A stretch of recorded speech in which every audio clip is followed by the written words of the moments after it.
Mes jau nekartą kalbėjome apie uždarosios akcinės bendrovės Parabolė įgyvendinamas technologinės naujoves, kurios leis į naują lygį pakelti paslaugų gyventojams kokybę. Taigi, kad būtų aiškiau, kas ta linkme veikiama, padarykime ekskursiją. Pirmas mūsų lankomas objektas – Plungės kabelinės televizijos stotis, kuri įsikūrusi vienintelio daugiaaukščio mieste 9-ame aukšte. Čia galingas teleskopinių antenų ūkis, kuris, kaip teigia Parabolės direktorius Steponas Zepčiukas, jau atgyveno savo. Matom paskutinį kartą, nes jos dabar jau bus nereikalingos. Jau viskas, jau. Nuo kitos savaitės tikriausiai jau viskas bus atjungta, dar kurį laiką paliksim, paskui numontuosim. Techniškai viskas dabar pasijungs tiesiai iš Kauno. Tiesiai iš Kauno bus daug geresnė kokybė, Kaune aš parodysiu, kuo tai skirsis, kas aptarnavimai visą kitą. Aišku, šičia reiškia bus labai patogu, ko meistram bus mažiau vargo, čia nereikės bėgioti, mažiau tų tokių gedimų bus, jokių ten užstrigimų nebebus, kad ten užstrigo imtuvas bėga pataisyk, nes vaizdas stovi, garsas ten stovi, nieko nerodo. Tai tokių defektų turėtų nebūti jau. O čia kankindavo, aišku, mūsų abonentų, nervus tampydavo, kad tokie įvykdavo. Nu, bet ką padarys, nieko čia kitaip neišeina. Žodžiu, pasikeis į gerąją pusę. Pasikeis į gerąją pusę, bus net pažįstamai, manau. Nu, tai čia visokios dabar kalbelės sklando, kad ir Telšius, ir Plungę uzurpuos Kaunas, tai nieko panašaus. Ne, tai prie ko čia Kaunas? Mes Kaune jau senai gyvenam, kai buvo Telšiuos Parabolė, tai liks Parabolė. Plungė irgi ta pati Parabolė. Darbuotojai tie patys, mūsų kontoros abonentiniai skyriai lieka dirbti toliau, tai tik signalas bus iš kitos vietos ir viskas. Aišku, o tas signalas ateis žymiai geresnės kokybės ir šitą optiniais kabeliais. Jau optiniai kabeliai senai gulėjo. Mes su įmonė Skaidola tokiam bendraujame jau senai, tie tinklai buvo padaryti, bet iki šiol buvo naudojami tik interneto, reiškia perdavimo interneto tinklui. O dabar jau bus ir televizijos signalam perduoti. Va, jūs paminėjot internetą, tai irgi labai svarbi jūsų paslauga, tiesa? Taip, tiesa, nes interneto, aišku, mes daug to klientų turim palyginus, reiškia, ir reikalinga tiem klientam geras internetas, gera kokybė. Ir tai kabeliai optiniai, kur buvo tiesioginiai sujungimai, mes nesinaudojom svetimų firmų kažkokiais kabeliais, o turėjom savo liniją iš Kauno tiesiai į Plungę ir į Telšius. Tai tas duodas tokį reiškia užtikrintumą, kad tavo signalai visą laiką bus geri.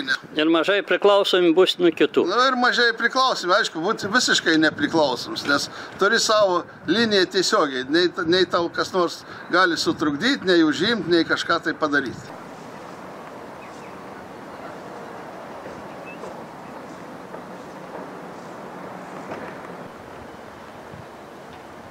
Čia daugybė aparatūros ir patalpos tokios šiltos. Tai gal, gerbiamas direktoriai, papasakokit, kas čia dabar šiom dienom įvyko. Kiek žinau, Parabolei suėjo 20 metų ir yra labai svarbus įvykiai, apie kuriuos jau šiek tiek kalbėta, bet truputėlį praplėskit. Būtent pirmiausia, kas čia Plungėje dėjusi per 20 metų? Nu, čia Plungėje jau pas mus, mato, čia antra stotis. Pirmoji stotis kabeliniai televizijai buvo sukonstruota ir pastatyta mūsų pačių rankomis, tai buvo Jucių gatvėje. Po to mums reikėjo ryšio su Klaipėda, reikėjo aukščiausio taško, kad galėtumėm iš Klaipėdos priimti skaitmeninius televizijos signalus, dar sena technologija iš Baltikumų bokšto, kuris yra Giruliuose. Ir teko mums tada kraustytis, atsikraustėme čia ir čia įsikūrėm. O kodėl tiek aukštai užsikėlėt į 9 aukštą? Tai dėl to, kad nebuvo kitur matyti to Girulių bokšto iš Plungės. Kiti namai yra žemiau, čia yra aukščiausias taškas. Ir kitoj pusėje yra antena didelė parabolinė, kuri nukreipta į Girulius ir iš Girulių priiminėjom pirmuosius skaitmeninius televizijos kanalus. Dabar šitas stotis jau gyvena paskutinis dienas, reiškia, kitą savaitę tikriausiai jau ją išjungsim.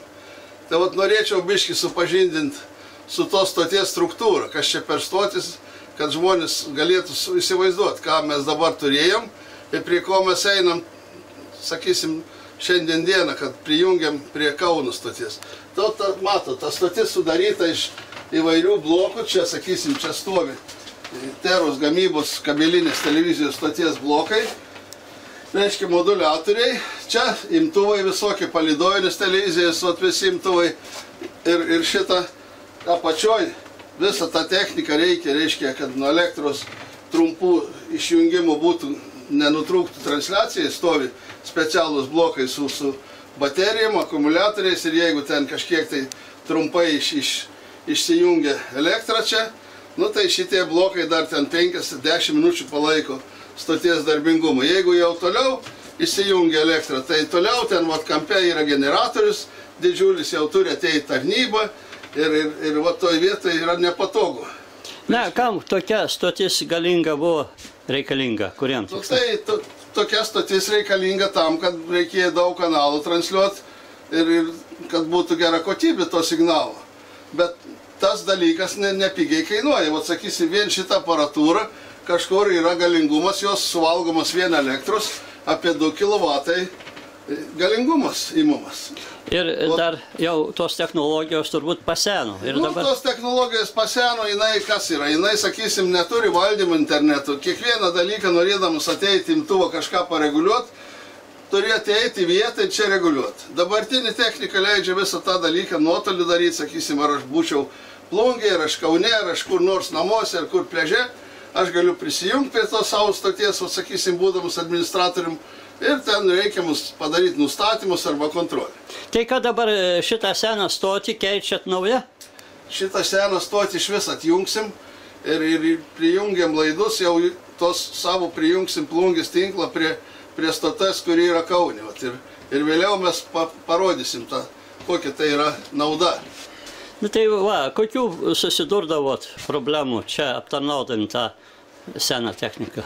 Na tai pirmiausia, aišku, nėra taip, kad niekad nedingtų elektra. Dabar tie blokėlė, kaip minėjai direktorius, palaika nuo 5 iki 10 minučių. Tai jeigu dinga elektra ilgesnio laiko, tai užgėdavo televiziją ir klientą ir to patyrė. Tai tenka čia skubė važiuoti, užvesti generatorių. Generatorius. Nu ir dar. Užtrunk laiką. Pavyzdžiui, kad ir kaip greta susiruošia atvažiuoti, kol užvedi, kol palėdi, praėjant bus ne pusvalandis. Ir pagal kiaulystės dėsnį, žiūrėk, tai bus bes šeštadienį, sekmadienį, kada visi žiūr, visi nervuojas. Tai kada tokios stotys nebebus, bus žymiai mažesnė, tai ir viskas bus vienu veitu, nebe dviejos, tai bus mažiau tokių gedimų. Tai praktiškai niekas nesikeičia, tik televiziniai signalai bus sukuriami Kauno stotyje ir paduodami lazerinių arba šviesolaidžių į Plungę tiesiai. Ir patikimumas padidės, mažiau bus gedimų. Aišku. Nu, o visas servisas lieka, kai buvęs ir jokių čia problemų. Kas lieptų iš žmonių pusės, servis liekti ir kaip anksčiau važiuom, taip ir dabar važiuosim pas žmonės. Aha. Ir niekur jūs nedingsit iš Plungės. Nu, manau. Ponas Steponai, va, tai dabar aš žinau, kad jūs esate žemaitis ir rūpinatės Žemaitijos televizija, tik gyvent Kaune, ne? Jo, aš kaunietis dabar jau daug metų jau. Kaip išvažiavau mokytis į Kauną, taip ir palikau. O šiaip šaknis Paukštakius. Šaknis jau Paukštakius, mama gyveno Paukštakius 90 metų jau šventi dabar nesene. Nu, tai ir gražu, ir kadangi parabolė esant 20 metų, tai jūs sugalvojot renovuoti visus tos dalykus. Jo, mes kažnekamės, tai jau super. Stasis knygas, tik pasirašyti viskas. Jūs, mėly žiūrovai, čia matot Raseinių transliacinę parabolę stotį. Na ir jos prižiūrėtojas ir nuolatinis yra, kaip čia pasakyti, šefas, tai Edvardas, pavardę pasakyti. Naujukaitis. Tai va, Edvardas Naujukaitis. Matau, čia labai daug irgi aparatūros palyginus, beveik tiek pat kaip Plungėj. Ir gerbiamas Edvardai, tai kas čia per aparatūra ta? Šia aparatūra yra analoginiai televizijai, įsakant, senoji mūsų stotis, kuri palaipsniui jau nyksta, pereinam į naują skaitmeninę stotį. Ir čia viskas naikinsis. Viskas naikinsis. Dabar palaipsniui, tik tai kol pereisi naują, dar lygiai grečiai dirba abi. Baseinai buvo prijungti tokiu pat metu, kaip ir ta linija visa sujungta. Ir dabar va čia matom šitą spintą, kurioje jau sumontuota yra nauja įranga. Va, ir šitoj spintoje jau yra nauja stotis. Na ir kas leido tokius pakeitimus, tokios renovacijas padaryti? Leido tas, kad, reiškia, atsirado čia Raseiniai, buvo per Rain linijas, reiškia, prijungti per optinės linijas, pavyko prijungti prie Kauno tos bendros linijos, kurie eina į Klaipėdą.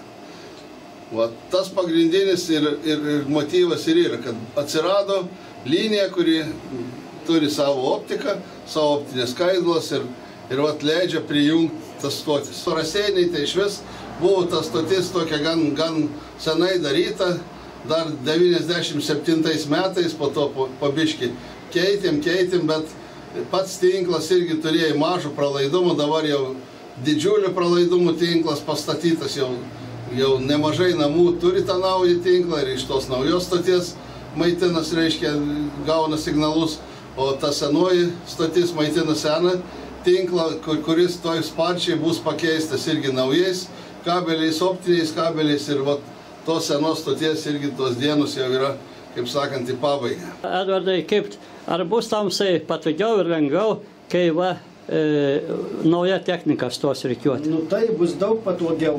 Dabar su sena stotim būdavo daug problemų.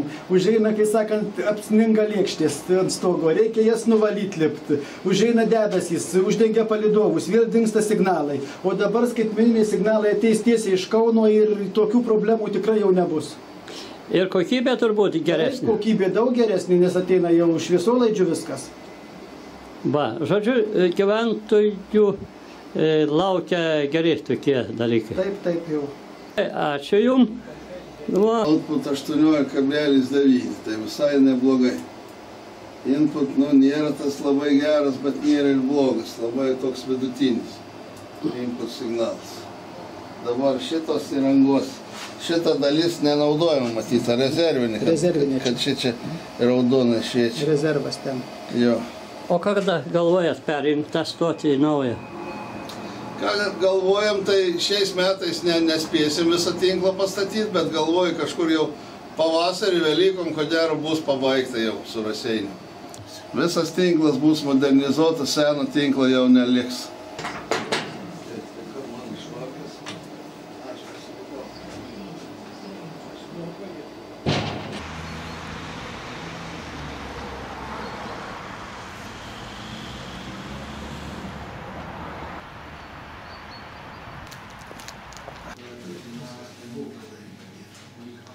Na, o dabar mes jau esame Kaune, parabolės kabelinės televizijos ir interneto pagrindinėje buveinėje. Jovita Čežauskienė, taip, abonentinio skyriaus viršininkė. Tai papasakokit, kaip čia sekas parabolės komandai. Sekasi gerai, kaip mato, dirbam ir toliau plečiasi parabolė. O kokį mikrorajoną aptarnauja jūsų? Šilainiuose mes esam Kaune. Tam tikrose, žinokit, čia gatvėse, ne visur. Dėl išvardint būtų sudėtinga dabar. O įdomu, kokie klientų atsiliepimai, abonentų? Apie parabolę? Taip. Nu, visokių, žinokit, yra. Yra, kurie atsimena, žmonės grįžta pas mus, nori grįžti, laukia to, nes buvo perimus mikrovisatą. Ar dažnai sugrįžta abonentai pas jums išėję, kurie buvo? Taip, sugrįžta tie, kurie atsimena parabolę, ateina ir naujų abonentų. O sugrįžta dėl to, kad atsimena parabolę, dėl kad tenkino jų kokybė, kaina buvo patraukli, taip pat pas mus servisas yra nemokamas. Yra nuostolių sureguliavimas perinant iš kitų abonentų, iš kitų tiekėjų, prasme. Dar taikot seniem klientam įvairias nuolaidas? Taip, yra nuolaidos už stažą. Dabar yra dar atsiradę 5 nauji paketai, anksčiau buvo tik 2, dabar platesnis pasirinkimas. Visiems pagal poreikius dabar yra ir pagal kainą prieinama.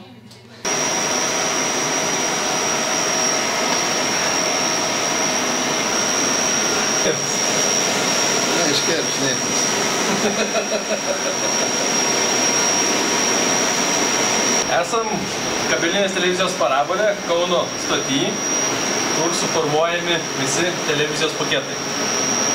Iš kur gaunat signalus?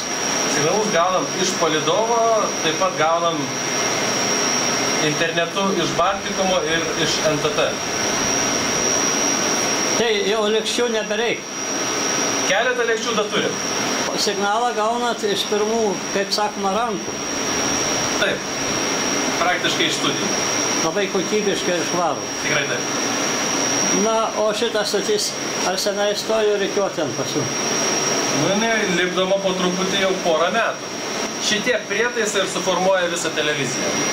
Ir iš čia signalas kur nueina? Į gretimą spintą, o iš gretimos spintos jau lazeriai pumpuoja per visą Lietuvą. Į Raseinius, iš Raseinių per Klaipėdą į Plungę, iš Plungės tada į Telšius. Tai ta inovacija visa yra palyginus labai jauna, šviežia. Nu, šviežia, tai skaitysim čia, ta stotis dar prieš kokį pusmetį atrodė biški mažesnė, nes mes čia Kaune irgi tie kanalą analoginį netransliavom, mes transliavom 24 kanalus ir skaitmeninė daugiau buvo orientuota. Bet kada buvo jau ta idėja dasivysti iki to, kad sujungėm visus miestus, o tenais buvo transliuojama daug analoginių kanalų, tai mes išplėtėm čia bendrą stotį, nupirkom labai gerą aparatūrą, o ko jinai ypatinga, šitą techniką. O šitie blokai, kurie suformuoja analoginį signalą, leidžia mums rezervuoti reiškia šaltinius. Jeigu į juos ateina du signalai, vienas signalas ateina iš Klaipėdos, kitas ateina iš Vilniaus, reiškia iš Šiaulių per Vilnių.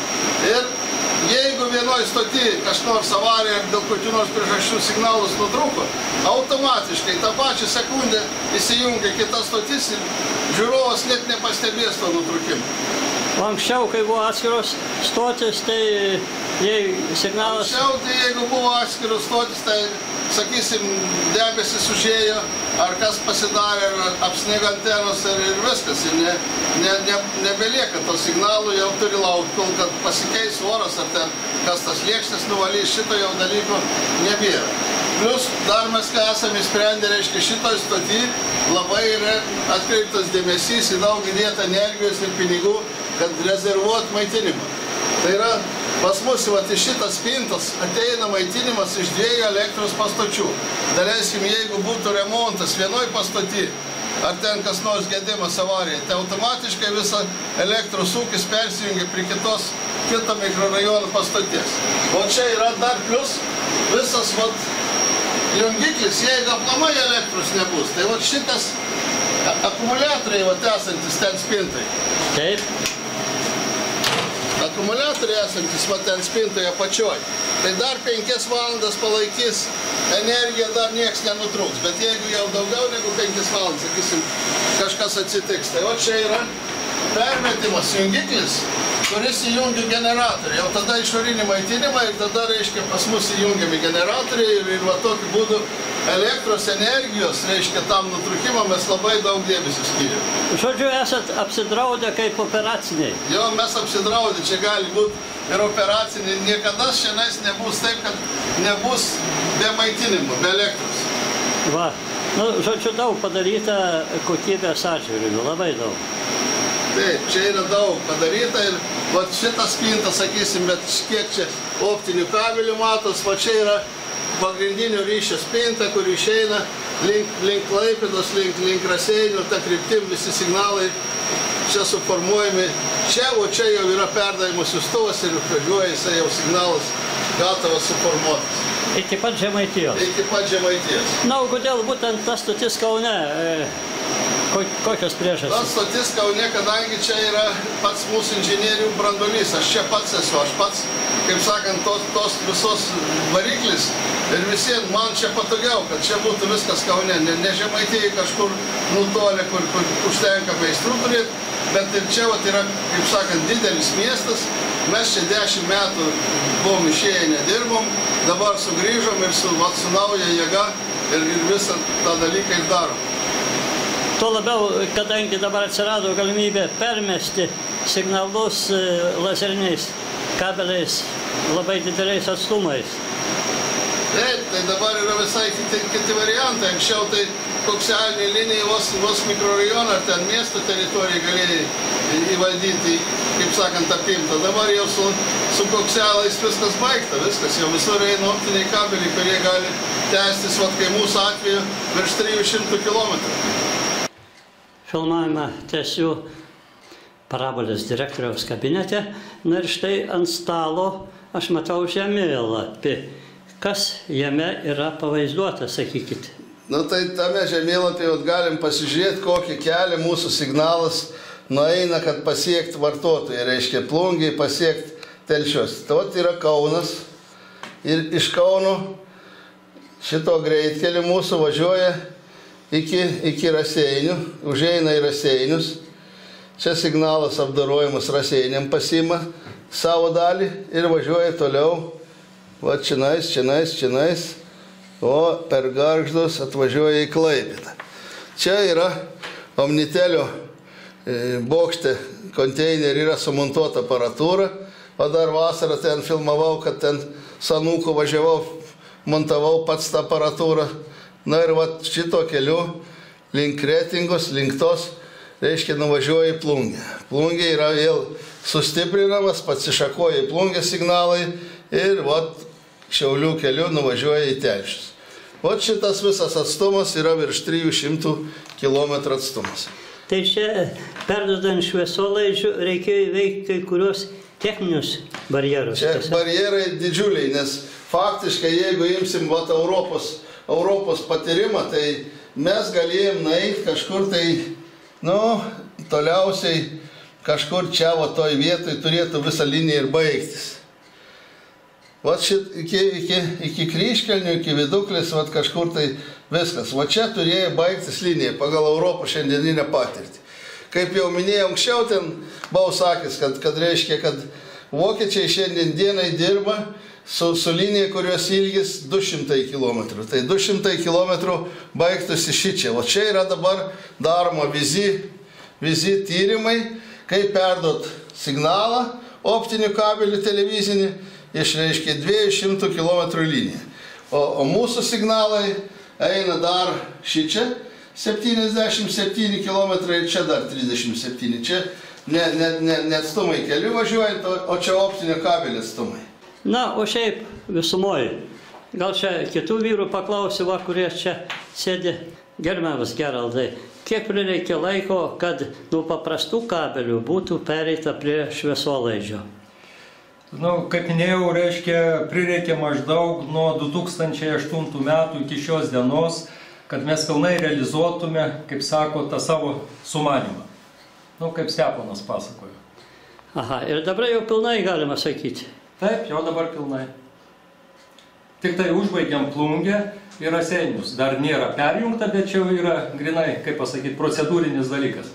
Bet čia ir vietoje turi būti tie šviesolaidiniai tinklai visam mieste, tiesa? Taip, ir dabar mes šviesolaidinius tinklus ir esam pastatę visuose miestuose, ir Kaune, ir Telšiuose, ir Plungiai, o dabar baigiamieji darbai vyksta Raseiniuose. Rezumė, ponas Steponai, ką būtų galima dabar pasakyti žiūrovams, kurie truputį jauti gal ir nepatogumų, kol buvo perjungtos tos visos linijos ir stotis? Ką pasakyti žiūrovams? Aišku, ačiū už kantrybę, nes be žiūrovų kantrybės čia nieko nepadarysi. Ne vienas darbas nėra padaromas ten per sekundę ir per dvi. Ir reikalinga ne tik mūsų pastangų, bet reikalinga ir to pačiu žiūrovų supratimo ir išprusimų, kai jisai, sakysim, perjungiam ten, susikeiti vietom kai kurie kanalai, aišku, turėtų ta žiūrovas pats mokėti suderinti savo televizorių. Juk nieks neprašo, sakysim, pas kaimyną atėjęs, kad tu man paskambink mobiliuoju telefonu, mano draugui, kad aš ten nemoku to telefonu naudotis. Tai čia lygiai tas pats, bet žmonėms mes padedam, mes visą servisų tarnybą sutelkėm tam miestį, kur vyksta perjungimai, dabar, sakysim, Telšiuose, po to Plungėj ir aišku, tuos televizorius mūsų meistrai jau tiem žmonėms, kurie patys nesugeba to padaryti, perderina. Žiūrovams sėkmės. Ir kantrybės, aišku, dar neperjungiam, dar Plungė laukia. Aišku, bet tai irgi netrukus įvyks. Viskas vyksta jau dabar tiesiog. Iki Kalėdų bus viskas ok. Jau iki Kalėdų, tai jau tikrai iki Kalėdų, ne tik iki Kalėdų, čia jau bus lapkričio mėnesį matyti ok.